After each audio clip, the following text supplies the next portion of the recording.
Jerusalem is still the capital of Israel and must remain an undivided city, accessible to all. As soon as I take office, I will begin the process of moving the United States ambassador to the city of Israel, as chosen as its capital.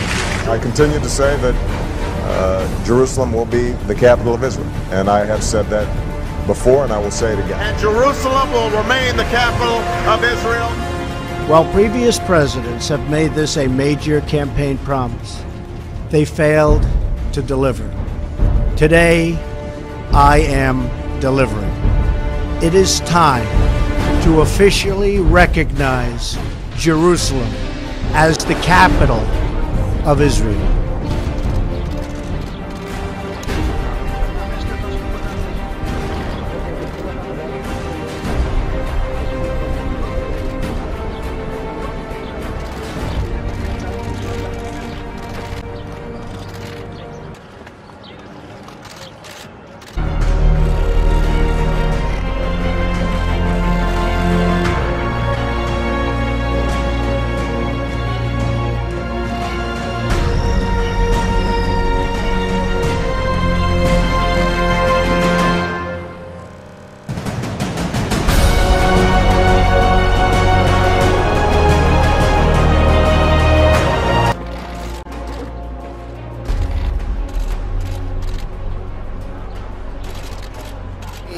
Nous allons parler justement de cette réalité-là biblique, qu'un jour, un troisième temple sera construit dans cette région-là.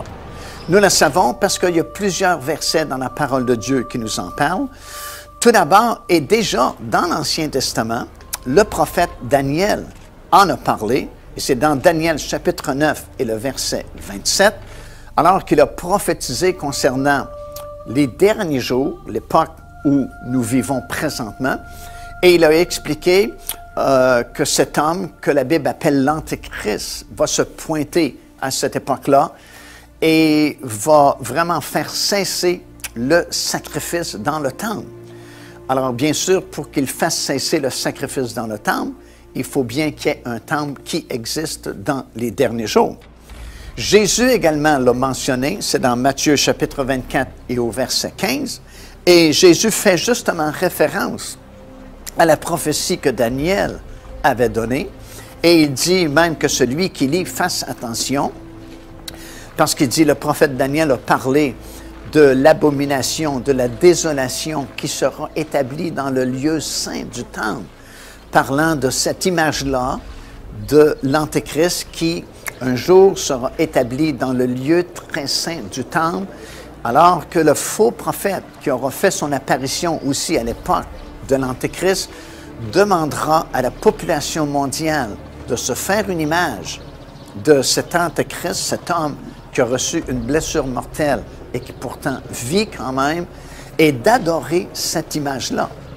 Alors Jésus fait référence à la prophétie de Daniel dans Matthieu chapitre 24 et ainsi confirme que cette prophétie, elle est bonne, elle est valide, et qu'un jour, vraiment, un temple sera construit. Paul lui-même en a parlé, c'est dans 2 Thessaloniciens chapitre 2, verset 3 et le verset 4, parlant justement lui aussi de cet Antéchrist, cet homme qui va se pointer dans les derniers jours. Il dit, il va même s'asseoir lui-même dans le lieu très saint, se proclamant lui-même Dieu.